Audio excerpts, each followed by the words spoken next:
അങ്ങനെ ഒരു നട്ടപാതിരാത്രിക്ക് ഞങ്ങൾ കന്യാകുമാരി പോയ ചെറിയൊരു കഥയാണ് ഇത്. അപ്പോൾ ട്രിവാൻഡ്രം ടു കന്യാകുമാരി ഏകദേശം 2.5 മണിക്കൂർ ട്രാവൽ ഉണ്ടായിരുന്നു. ഞങ്ങൾ ഒരു 4:15 ആയപ്പോൾ അവിടെ എത്തി. ഒരു ചായയൊക്കെ കുടിച്ച് പഴംപൊരിയൊക്കെ കഴിച്ചിട്ട് നേരെ ബീച്ച് സൈഡിലോട്ട് വിട്ടു.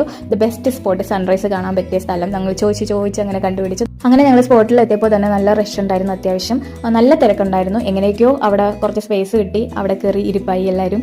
അങ്ങനെ ഞങ്ങൾ നമ്മുടെ സൂര്യനെ കാണാൻ വേണ്ടി വെയിറ്റ് ചെയ്ത് നിൽക്കുമായിരുന്നു. അന്നേരമാണ് സൂര്യൻ ഉദിച്ചു വരുമ്പോൾ അവിടെ ഒരു സൈറൻ കേൾക്കുമ്പോൾ അവിടുത്തെ ഫ്ലാഗ് അവർ ഹോസ്റ്റ് ചെയ്യുന്ന ടൈമാണ് അത്.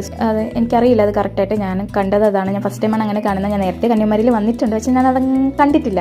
പിന്നെ വിവേകാനന്ദ പാറയിലേക്ക് പോകാനുള്ള ബോട്ട് സർവീസ് 8 മണിക്കാണ് സ്റ്റാർട്ട് ചെയ്യുന്നത്. അപ്പോൾ ഞങ്ങൾ അങ്ങോട്ട് പോയില്ല. നല്ല റഷായിരുന്നു അത്യാവശ്യം. കന്യാകുമാരിയിൽ പോകുന്നവരെ എന്തായാലും തീർച്ചയായിട്ടും അവിടെയും പോകണം കേട്ടോ. പോകാനായിട്ട് ശ്രമിക്കണം. നല്ലൊരു എക്സ്പീരിയൻസ് ആയിരിക്കും.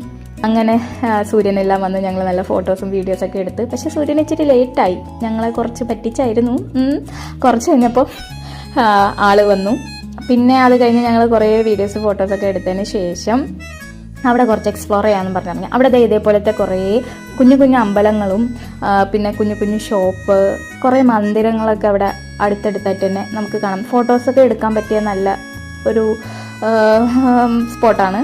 പിന്നെ അത് കഴിഞ്ഞിട്ട് നമ്മുടെ ഈ കടലിലൊക്കെ കാണുന്ന ഈ ഷെൽസൊക്കെ ഇല്ലേ, അതൊക്കെ ഒരു ഡെക്കറേറ്റീവ് ഐറ്റംസ് പോലെ അവർ ഭയങ്കരമായിട്ട് ഹാൻഡ് ക്രാഫ്റ്റ് ഒക്കെ ചെയ്തിട്ട് നല്ല രീതിക്ക് അവിടെ ഷോ പീസായിട്ട് വെച്ചിട്ടുണ്ടായിരുന്നു. അത് നമുക്ക് വീട്ടിലൊക്കെ ഡെക്കറേഷൻ ഐറ്റത്തിനും പിന്നെ അതേപോലെ ഷോ പീസായിട്ടൊക്കെ ഷോക്കേസിലൊക്കെ വെക്കാൻ പറ്റിയ സാധനങ്ങളൊക്കെ ഉണ്ട് അവിടെ. പിന്നെ ഇതേപോലെ മല്ലിപ്പൂ ഇഷ്ടമുള്ളവർക്കെല്ലാം അവിടെ മല്ലിപ്പൂ വാങ്ങാം. പിന്നെ നല്ല ഭംഗിയാണ് അവിടുത്തെ കടകളും സാധനങ്ങളൊക്കെ കാണാനായിട്ട്. പിന്നെ ഞങ്ങൾ അവിടെ നിന്ന് ഇറങ്ങി നല്ല വിശപ്പടിച്ചപ്പോൾ പിന്നെ ഫുഡ് കഴിക്കാമെന്ന് വിചാരിച്ച് നെക്സ്റ്റ് പരിപാടി ഫുഡ് കഴിക്കലാണ്. നമ്മുടെ ട്രിവാൻഡ്രത്തേക്ക് വരുന്ന മെയിൻ ഹൈവേയുടെ സൈഡിലായിട്ട് ശ്രീ അതിഥി ഭവൻ എന്ന് പറഞ്ഞിട്ടൊരു വെജും നോൺ വെജും ഉള്ള ഒരു റെസ്റ്റോറൻ്റ് ആയിരുന്നു. അത്യാവശ്യം നല്ല ഫുഡായിരുന്നു. പക്ഷേ അവിടുത്തെ വെള്ളം നമുക്ക് കൈ കഴുകാൻ മാത്രമേ യൂസ് ചെയ്യാൻ പാടുള്ളൂ. ഒരിക്കലും വാ അഴുകരുത്. എനിക്കൊരു അബദ്ധം പറ്റിയതുകൊണ്ടാണ് നിങ്ങളുടെ അടുത്ത് ഷെയർ ചെയ്തത്. അത് കഴിഞ്ഞിട്ട് ഞങ്ങൾ വരുന്ന വഴിക്ക് ഇതേപോലെ നൊങ്ക്, ഇതിന് എന്തോ പേര് പറയാം, എനിക്കറിയത്തില്ല. അറിയാമെന്നുള്ളൊരു കമൻറ്റ് ചെയ്യണേ. ഞങ്ങളത് ജസ്റ്റ് ഒന്ന് കുടിക്കാൻ ട്രൈ ചെയ്തു. എനിക്കധികം ഇഷ്ടപ്പെട്ടില്ല. ഞാൻ നേരത്തെ കുടിച്ചിട്ടുണ്ട്, എനിക്കത് ഇഷ്ടമല്ല.